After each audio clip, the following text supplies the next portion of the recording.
No, it is great to have you all back today. Thank you, Longfellow people, for making the big commute over here. Thank you, everybody who's making it. It is a great way for us to kind of get our feet back underneath us as we are still dealing with a lot of the stuff that we're still listening to and we're learning through Pause, Listen, and Learn. And you know, it's summertime, and this space isn't air conditioned. We wouldn't want to be at the air conditioned location, so you know, that all seems to work too. Anyway, you know, and I missed you guys. It was just unbelievable to see all the cars pulling in again today and say, wow, I kind of forgot how much I love this. But I also have to say it was really, really fun spending so much time getting to know many of you in a different way, in a deeper way than I get to do when we're so busy doing everything else. So I hope you experienced that too as well. Now, so why movies? We do this every summer. We take movies that are in the theater right now because it makes it harder. You don't get to, get clips from them, and you don't get to digest them too much. But we think that's what it is. I mean, this is the stuff that's in the culture right now. Let's see if we can't deal with it. So there's really kind of two reasons why we do it. One is we don't really believe in the split between sacred and secular here at Jacob's Well. Last I heard, God made everything. All right? And so the stuff that we call secular, it may be true that God has gotten stuff piled on it, kind of bearing what God's message is, but God has a way of showing up and showing through everything if you're willing to take it on and really look. Sometimes it's through the negative, sometimes it's through the positive. That's one big reason. So we just think that these movies, I mean, they do have the ability to get inside us, don't they? I mean, you go to movies and you walk out and you feel changed. I mean, at least you want to drive your car faster. And they can inspire. So what is that? The other piece that goes hand in hand with that is that we don't want you to learn to come to church once a week, quote unquote, and kind of get your spiritual fix and go home. What we want to do is to try to equip you to look at where God is busy in the world all around you 24/7, and how can I learn from that God day in and day out. And I think taking some of these movies on and looking at them is a good way to begin to do that. So that's what we're going to be doing with Captain America. So are you ready? Okay, got the seatbelts fastened? First thing I want you to do is pull out your Sunday paper, and I didn't bring one down with me, but if you flip it over, there's an outline on the back, and at the top of that outline, you're going to see an empty box, okay? And there should be a pen on your chair as well. And what I want you to do in that box is I want you to write down the quality that is maybe the most important, most valuable, most defining quality that you personally have. Okay? Now, you don't have to share this with anybody. No one else has to see it. You don't have to be modest. In fact, you can write it really badly so no one can see what you wrote. I do want you to write it down, though, because I think that's important. And maybe it's two things. That's okay, but those things are really important. So two things to remember. You don't have to show it to anybody else, all right? So go ahead and tell the truth about yourself. And the other thing is, what you're writing down is saying, this is really one of the most important things about me. It doesn't have to necessarily seem important to other people. Other people might say, that, really? That's you? That's okay, because you know why it's important. Maybe the world doesn't get it. This maybe isn't how you're ever going to make a living, all right?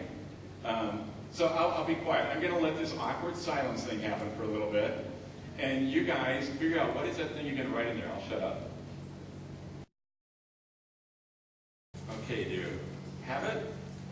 Got it? Kind of working on it. Maybe you're finding it. You can kind of work in it as we talk here a little bit. Now, here's what I want you to do with that.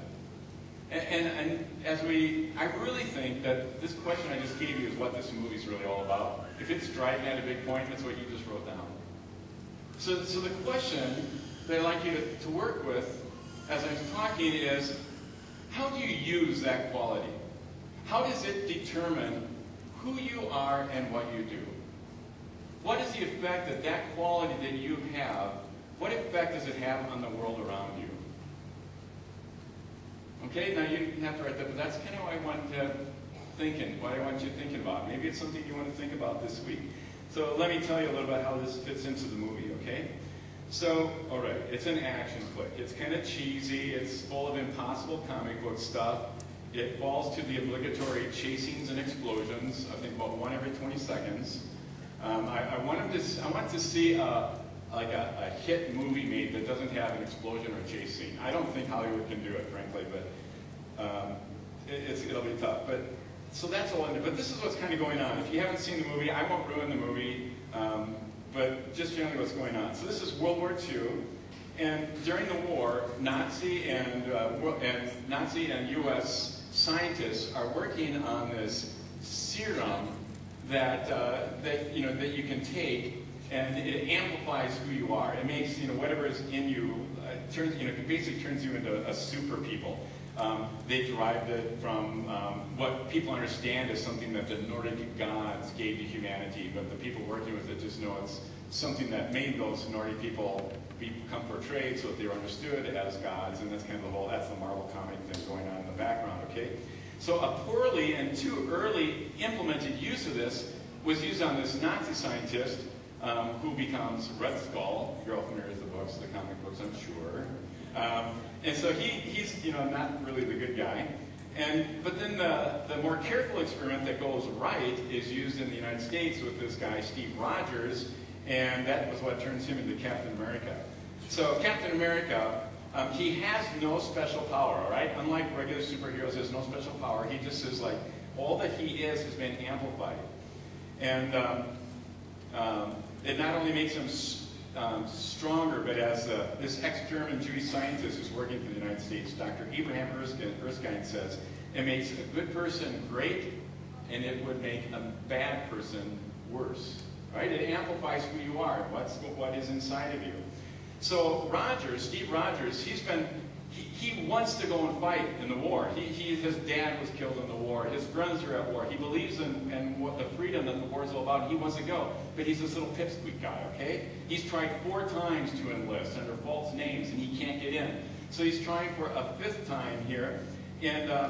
And Dr. Erskine overhears him before he goes in, talking to his buddy, Bucky, who's heading off to London the next day with the military, and realizes that this guy's like really wanting to do this for the right reasons. I mean, we need more soldiers like that. Too bad he's this little pipsqueak guy. And so he talks to him, and he gets him qualified to actually be admitted into the military, so he can be part of this special research project, to create the super soldier.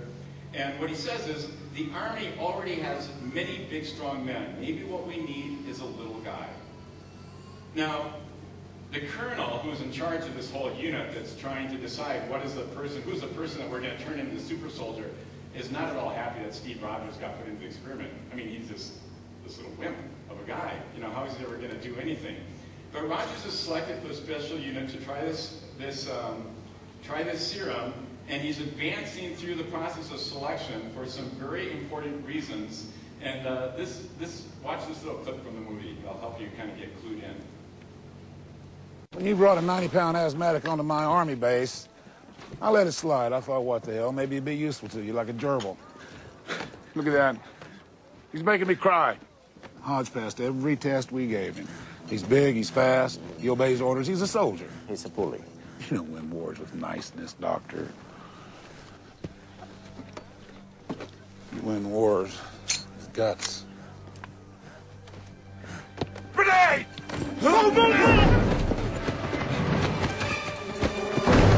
Get away! Get back! It's a dummy grenade. Is this a test? He's still skinny. Why Rogers?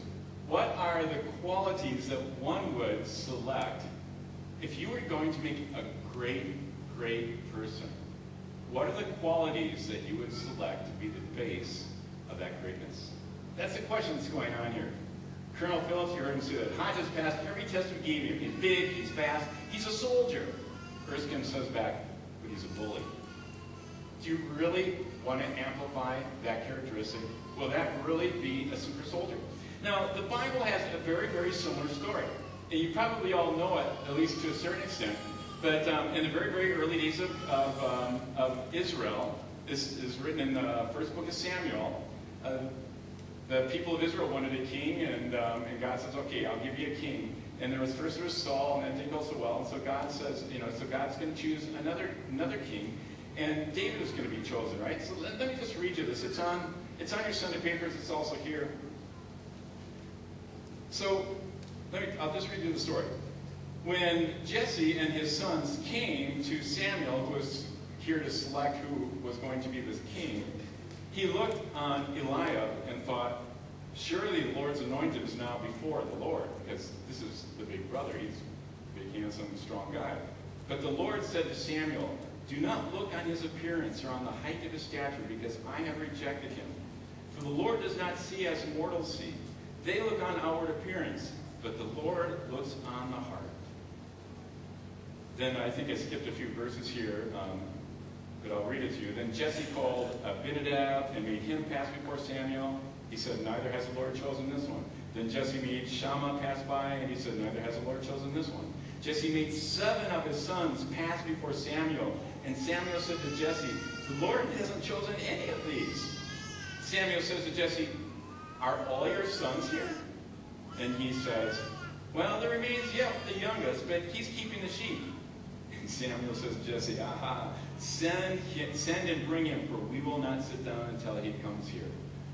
Do you get what's going on here? I mean, he's presenting the big boys, the strong boys, the ones that are likely to make it. I mean, I can just imagine this. So Samuel's seeing all 7 of these goes by, and God just keeps saying, no, not him, no, not him, not him. And so Samuel finally says, well, is that it? I mean, seriously? Is this all you've got? And Jesse, I think, probably feels a little bit hurt because his best and his brightest have just been there as candidates.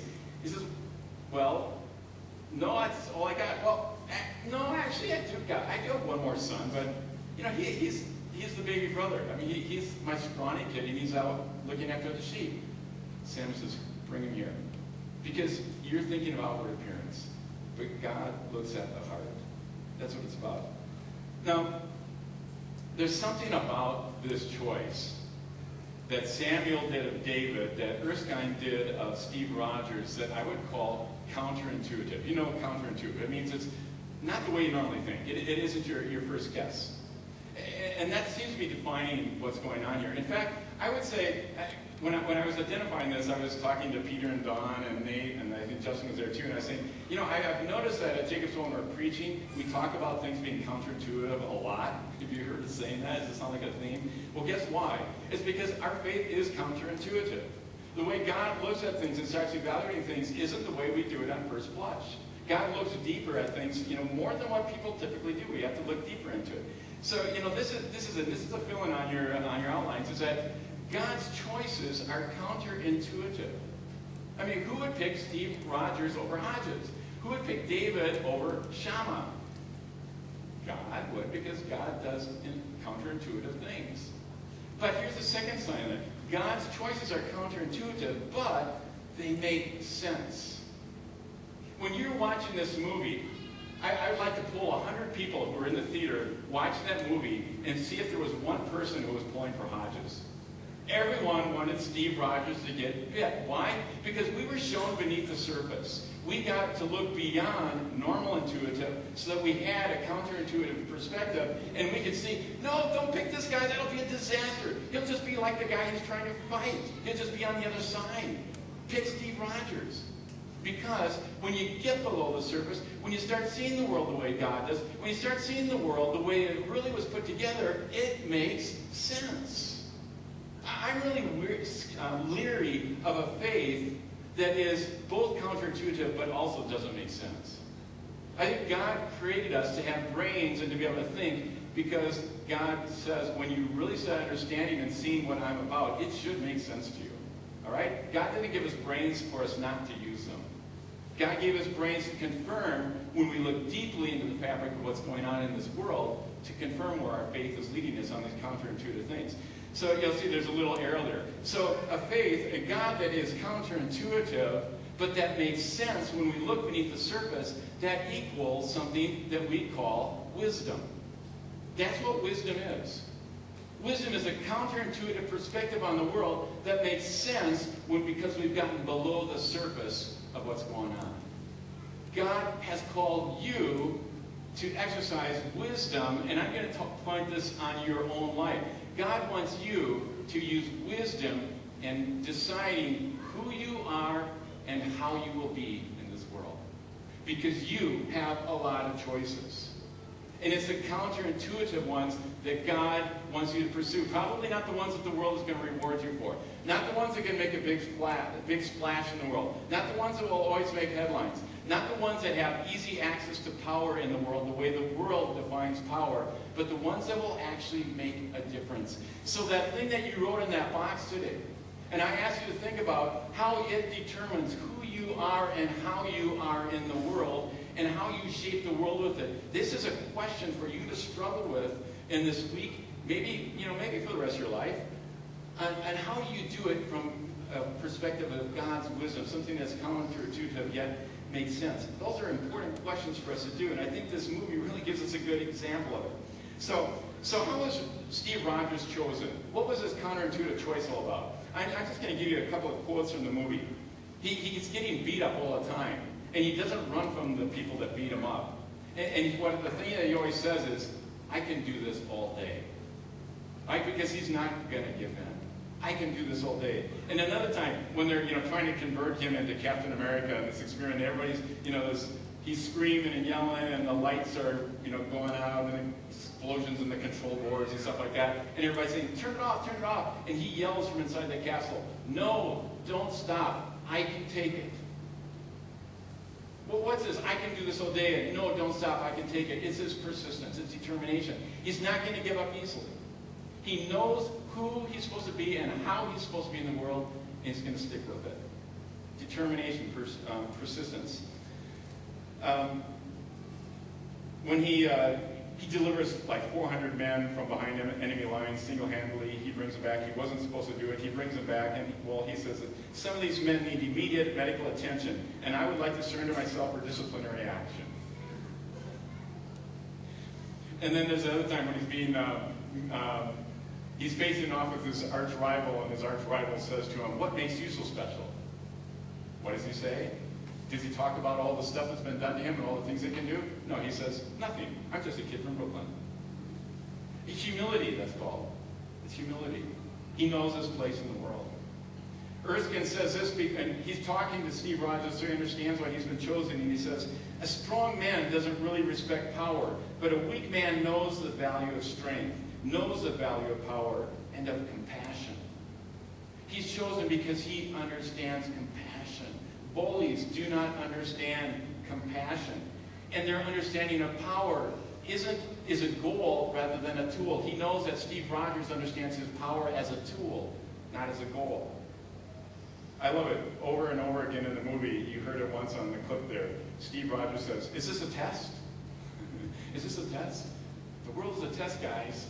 Not a pass-fail test, but what you choose always matters. There's not like right or wrong and you're docked if you do it wrong, but what you do matters. That's important stuff. And if you're going to make a super soldier, you better know that that's true. Erskine at his physical says, he says, do you want to kill Nazis? Again, Roger says, is this a test? Erskine stops and thinks and says, yeah, it is. And he says, I don't want to kill anyone. I just don't like bullies. I don't care where they come from.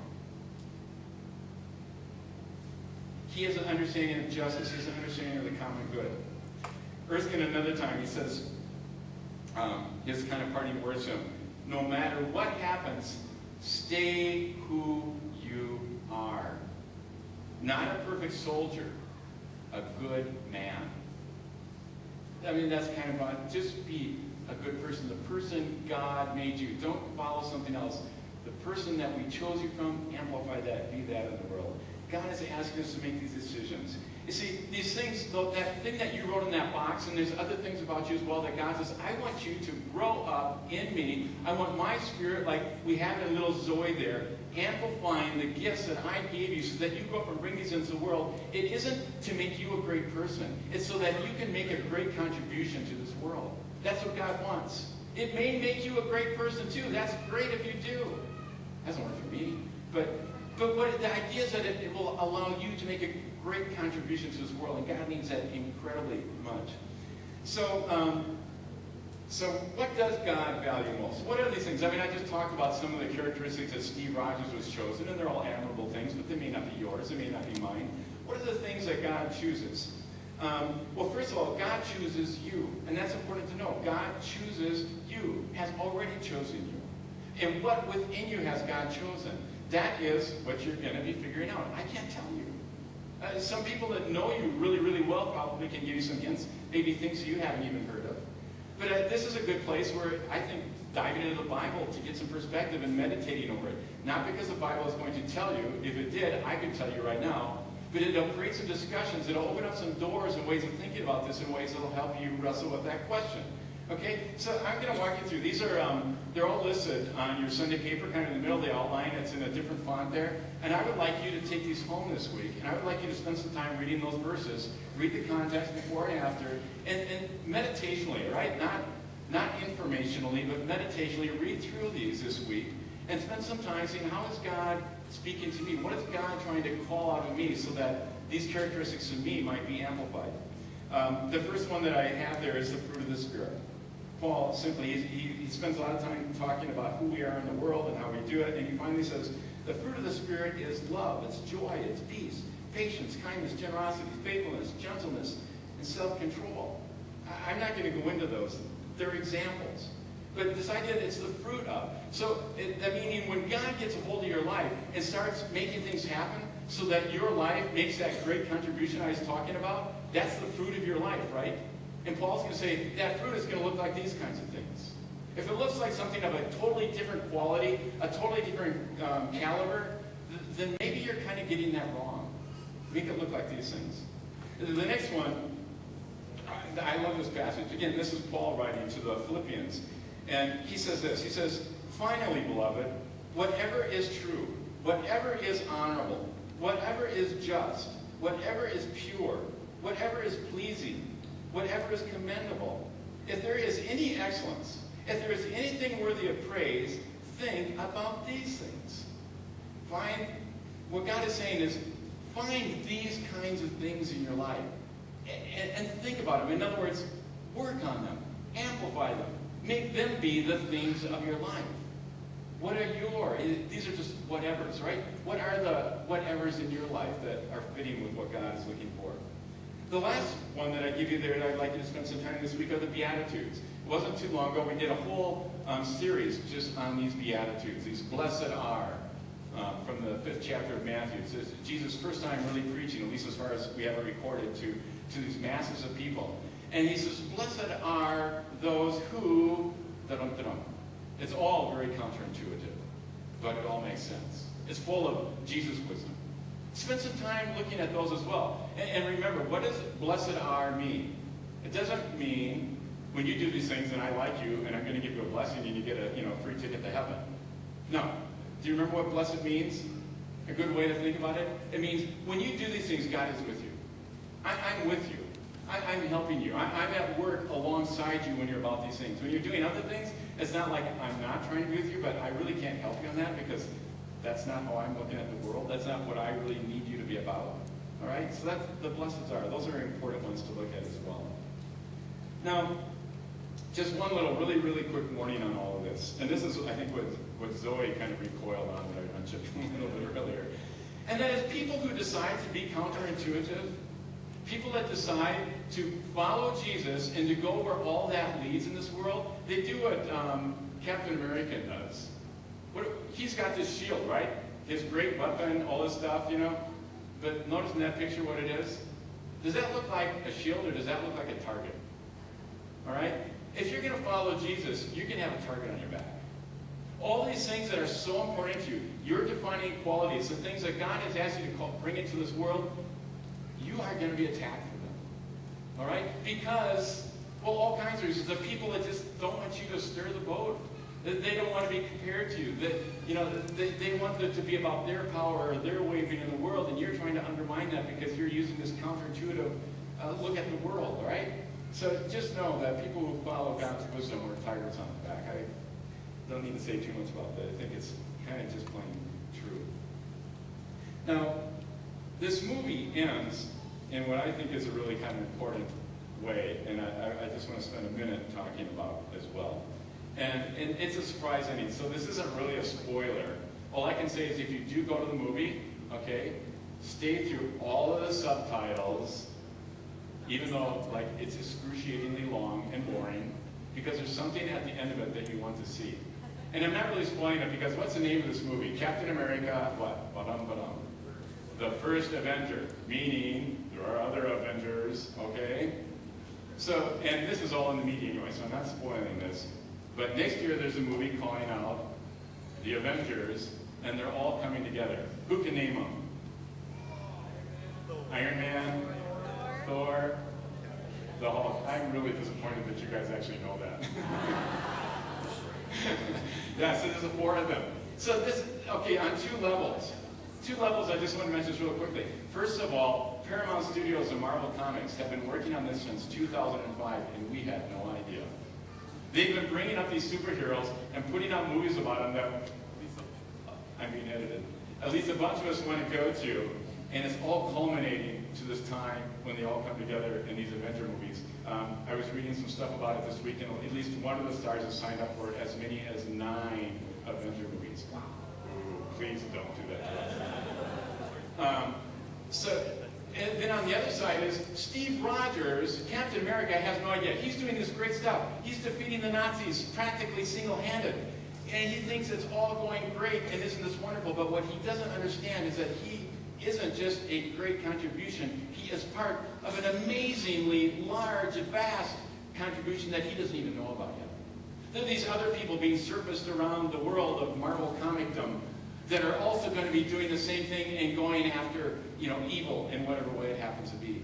Folks, you've got your little box with the thing that you wrote about yourself that is so important that God wants to, breathe on to make those embers flame up and be powerful parts of who you are and to shine light and to make change in this world. But guess what? That person sitting next to you, believe it or not, they've got something written in their box.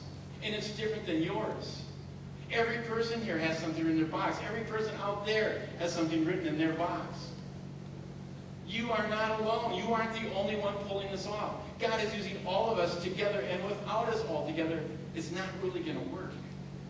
And God had this plan from the very beginning. And it's happening. And you may not know it, but that's one of the main reasons that you are here. Because next week there's another movie, Jacob's Well, coming out. No, because that's what gradually we are not just a bunch of people who come together. We are a movement. We are a tidal wave. And it's of love. It's of compassion. It's of hope. It's about the possibility of change, of justice. Paul maybe said it better than anyone else. He says, I pray that the God of our Lord Jesus Christ, the Father of glory, may give you a spirit of wisdom, that counterintuitive, but it makes sense, and revelation, so that you can see what's going on as you come to know God, so that the eyes of your heart enlightened, you may know what is the hope to which he has called you, and what are the riches of his glorious inheritance, what he wants to give you among the saints, not by yourself, but among the saints, coming together here.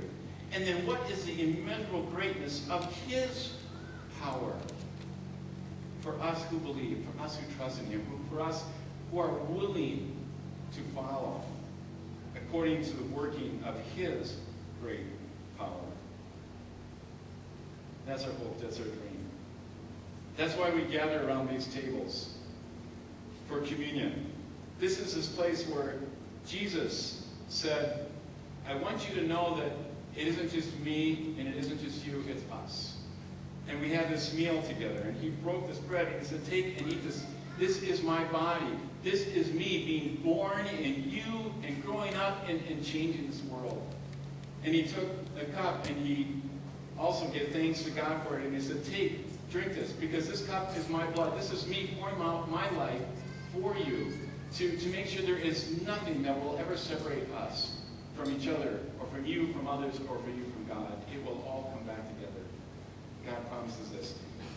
And we don't remember those words because it's an incantation, or it's because it's something that we're supposed to say. It's because it's something that we're trying to understand. It's something that we're trying to make real in our lives. And it also, it isn't an obligation. It isn't something that we have to stand in a big long line and, walk in front, but it's something that we celebrate because it's us coming together for the big party of the Avengers being unleashed in the world. So I'm going to invite you to receive communion here. And there are 5 tables just sort of spread out around the room. This is intended to be chaos, like a party would be chaos. So tear out some bread. This is grape juice, the light. This is wine. I believe there's some more. If they run out, we'll fill them up. But share them with each other. Receive these gifts of God. And if you're not sure if you believe in this God, if you're not sure if this is for you, we welcome you anyway. We welcome you to begin to explore who God is through these simple gifts of these meals. So come and help each other and figure it out and make room for people around the tables. And let's receive these gifts of God's grace.